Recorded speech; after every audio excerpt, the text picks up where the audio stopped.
Hello నమస్తే, welcome to Kalyani cooking channel. ఈరోజు చేయబోయే రెసిపీ రైసు, ఇడ్లీ అన్నిలోకి చాలా సూపర్గా ఉంటుంది సాంబార్.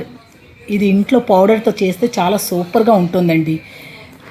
ఆల్రెడీ నేను అరగ్లాసుడు కందిపప్పు నానపెట్టుకుని ఉంచుకున్నాను. ఒక అరగంట ముందు నానపెడితే అది బాగా నాని తొందరగా బాయిల్ అవుతుంది. ఇప్పుడు స్టవ్ వెలిగించి ఆ పప్పు పొయ్యి మీద పెట్టాలి. కుక్కర్లో వేసి పప్పు పెట్టాను కదా,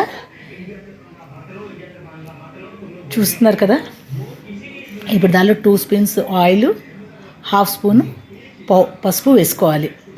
వేసుకుని కుక్కర్ లిడ్ పెట్టుకుని 3 విజిల్స్ వచ్చేదాకా ఉంచుకోవాలి. 2 గ్లాసులు నీళ్ళు పోసి 3 విజిల్స్ వచ్చేదాకా ఉండాలి. అంటే బాగా మెత్తగా అయితే బాగుంటుంది.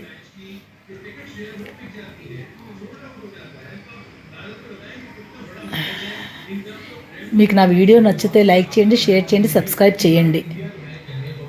మీరు తప్పకుండా ట్రై చేస్తాను చూస్తున్నాను. ఇప్పుడు దీనికి కావాల్సిన వెజిటేబుల్స్: సొరకాయ, బెండకాయ, ఉల్లిపాయలు, టమాటా, పచ్చిమిర్చి, రాడిష్. ఇంకేమైనా ఉన్నా మీరు వేసుకోవచ్చును. మీరు తప్పకుండా ట్రై చేయండి సాంబార్ మటుకు.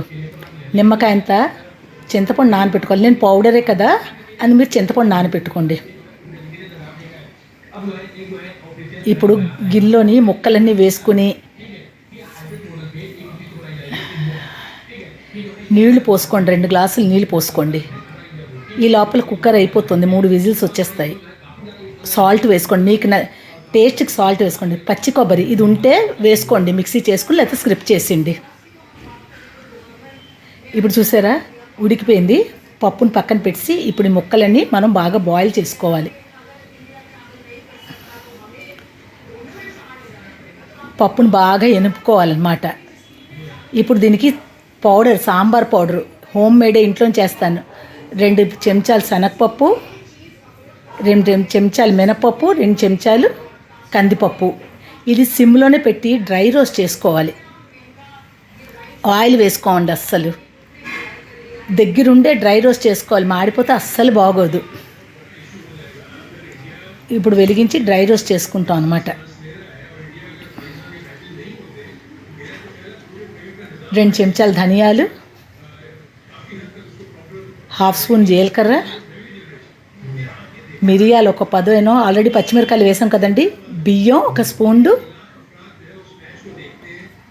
ఒక 4-5 ఎండుమిరకాయలు మీ కారం తగ్గట్టు వేసుకోండి. అంతే. ఇవన్నీ డ్రై రోస్ట్ చేసుకోవాలి.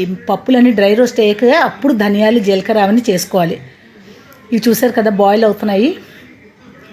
ధనియాలు అన్నీ కలిపి చేస్తే తొందరగా మాడిపోతాయి అన్నమాట. ఈ పౌడర్ చేస్తుంటేనే గుమగుమలాడుతుంటుంది దీని స్మెల్.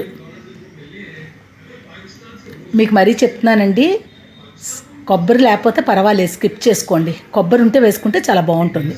ఇప్పుడు ఇవన్నీ చల్లారిక ఇంగ్రీడియంట్స్ అన్నీ మెత్తగా పౌడర్ చేసుకోవాలి.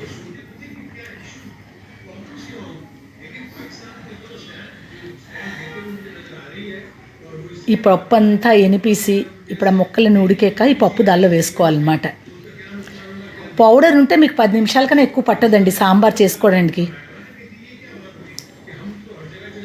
ఈ పౌడర్ చేసుకుని ఉంచుకుంటే 6 మంత్స్ దాకా మీకు బాగుంటుంది. ఎయిర్ టైట్ కంటైనర్లో వేసుకుని ఉంచుకుంటేను. నేను చెప్పిన బట్టి క్వాంటిటీ పెంచుకోండి. ఇదిగో ఇప్పుడు కొబ్బరికాయ వేస్తున్నాను, చూసారా. కొబ్బరికాయ కూడా బాగా బాయిల్ అవుతుందంటే చిన్న పచ్చివాసన లేకుండాను. ఇప్పుడు చింతపండు పుల్ల పోసుకోవాలి.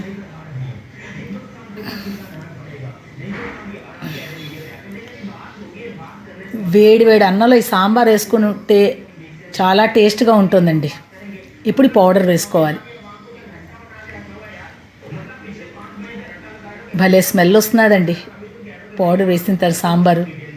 అంటే మీకు తెలీదు, నేను దగ్గర ఉన్నాను కాబట్టి నాకు తెలుస్తున్నది.